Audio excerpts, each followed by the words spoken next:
into. But I'm going to move on to this topic, man. Knives Out. We were speaking about Knives Out 2 last night. It actually may have been the headline. I think it was. And we spoke about the release date coming out December 23rd this year on Netflix. Getting a release in theatres as well, limited. We discussed the potential of this movie. Where could it go next? And lo and behold, the very night we're speaking about it, or the next day in fact, Rian Johnson, the little bald-headed maestro, is out discussing it and discussing where the movie's going to go. The sequel, Glass Onion, of course, it's called, the Knives Out Mystery. And he's been into it's going to go deep into the mysterious Benoit Blanc, of course, your primary detective, sleuthy figure in the movie, played by the brilliant Daniel Craig. This is what he had to say, a very long quote. He's got another quote as well I'm going to get into, speaking about the actual movie itself. This is what he had to say about the sequel. You definitely get to know him a little bit better. In the first one, because of the way it was structured, Marta, Ana de Armas' character, was very much the protagonist. In a big way, Blanc was the threat. He was almost the antagonist in terms of just the story structure, because you were worried, even as they get closer, that he was going to catch her. That's one of the things I really enjoyed about Knives Out. When you create a whodunit, sometimes it can be structured from a Poirot in like an Agatha Christie story, where you are following the protagonistic detective and you want him to succeed.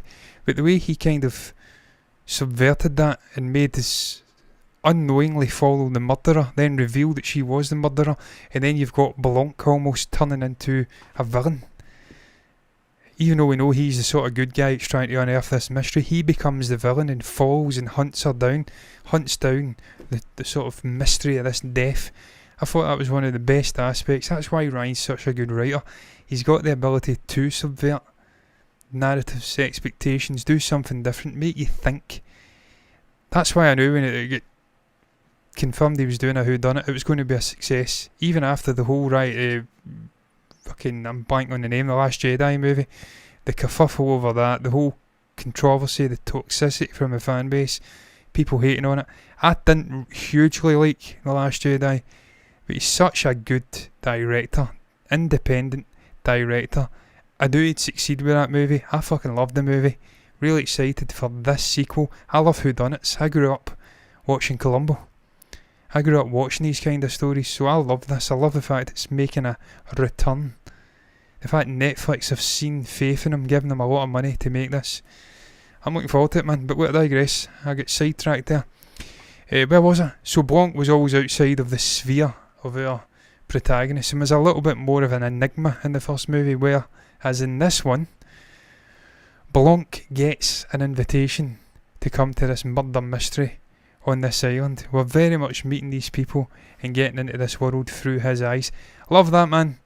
Love the fact we're doing something different. We're shaking it up again, keeping it fresh for the sequel.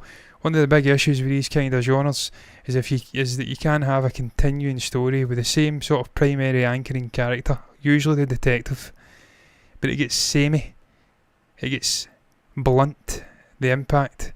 It becomes boring.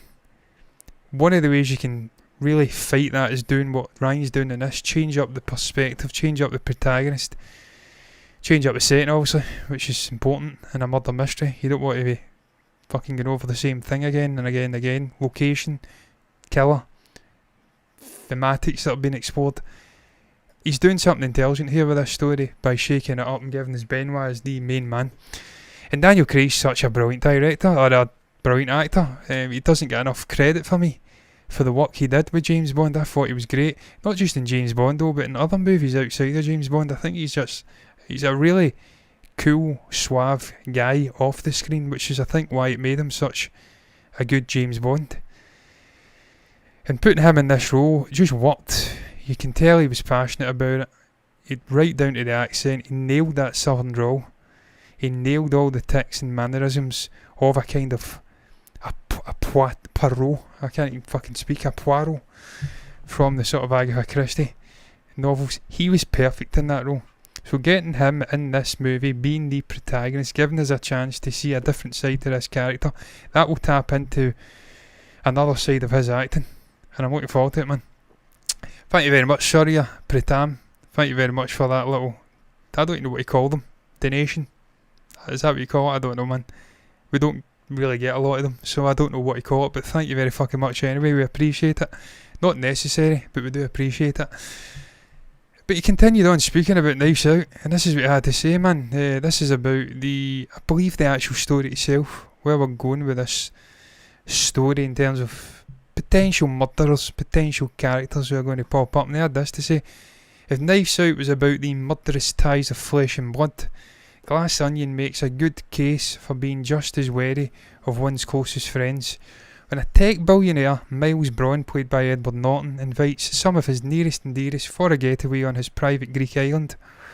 That sounds familiar, doesn't it? Hint hint, wink wink. Princes and sort of political hierarchy.